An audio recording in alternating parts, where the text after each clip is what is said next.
was my senior year in high school. I was a teen mom, and my daughter was maybe 1.5 or maybe close to 2. I still lived in the house with my mom, still kept my grades up. I had my own job, but I was still in the house with my mom. She had rules. She had her boundaries. And because I had become a little arrogant and was feeling myself because I thought I had my life together, I started to press into her boundaries. And she had a car that she would allow me to drive. I would drive the car, and she would tell me, I always have my car back at such and such time. And I'm saying to myself, why do I need to have this car back at such and such time? She got her own little hoopty, her own little car. Why do I have to have her second little hoopty back, So I would press the boundaries. I would come back maybe 15 minutes later, 20 minutes later, 30 minutes later. And I remember one night, I didn't come back till like 4 or 5 hours after she had told me to have her car back. She fussed that night, but it wasn't the fuss that she normally would do. And I should have known something then. So she waits till maybe 3 weeks later.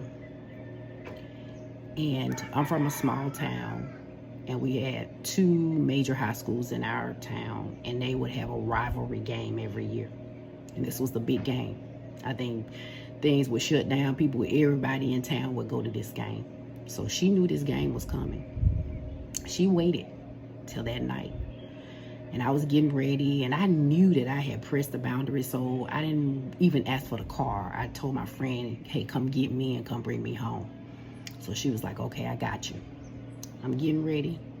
My mom opens the bedroom door. She said, when was the last time that I told you to get my car home and you didn't do it on time? And I said, a couple weeks ago.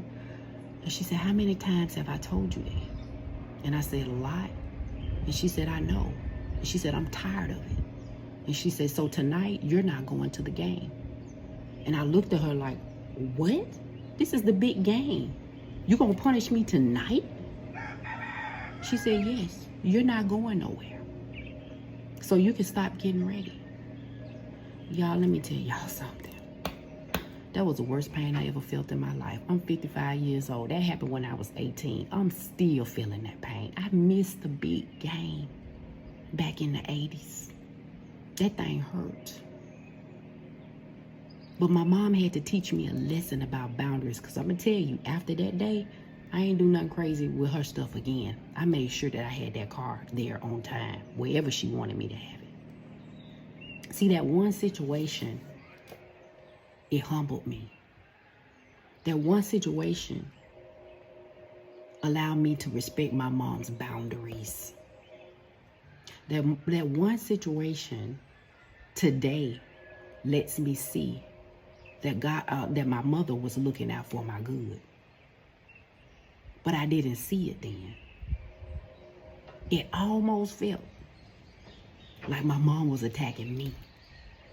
I almost wanted to give Satan credit for that situation. I almost wanted to say, this woman is just being downright evil. But I had to admit, I was the one who put myself in that situation. My mom had given me time and time and time again to do the right thing, and I didn't do it. Now in that moment, I felt like I was right and that she should not be punishing me the way that she was punishing me. I wanted to determine how she would punish me. And we do this. We go to God and say, hey, I know I've been wrong, but you were wrong the way you handled that situation.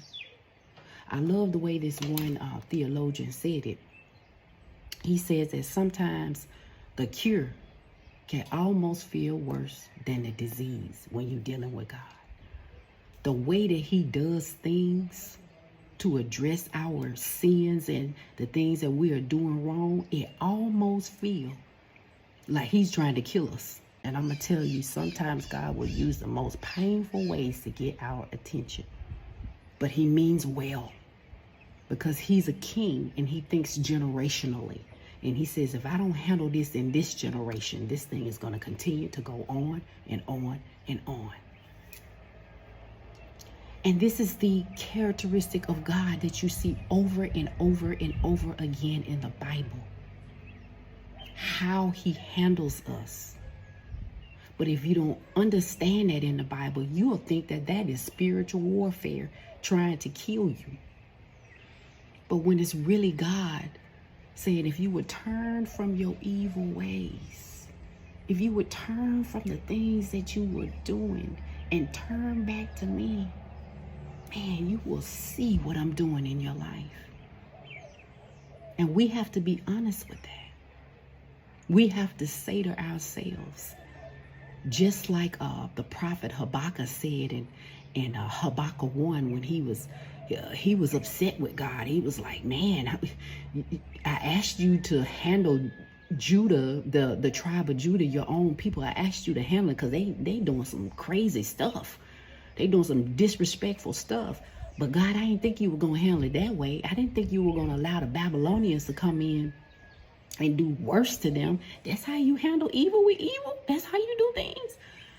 And Habakkuk was like, okay, God, you know what?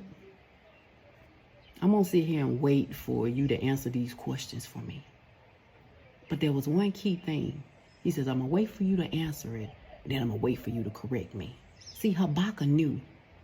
When you know your God, you already know when you come to him with some craziness about why this happened, he already, he going to tell you what you're doing wrong. He's going to show you what you're doing wrong. And most of the times, we know what we're doing wrong. We just don't want to correct it.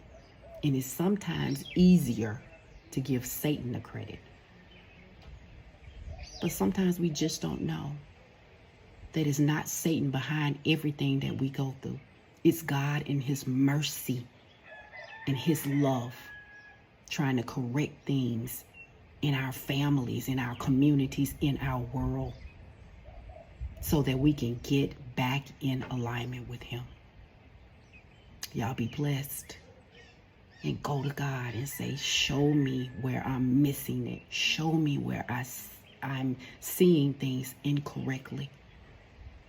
Show me those hidden things that I don't know that's going on, that is causing me to be out of alignment with you. And God will reveal those things to you. But also ask for the endurance to show you what he's going to show you. Because it can be very painful, but he will help you to get through that so that you are strengthened, your family is strengthened, your community is strengthened, and just help you to get you to your destiny. Love y'all. Y'all be blessed. Look out for the next video.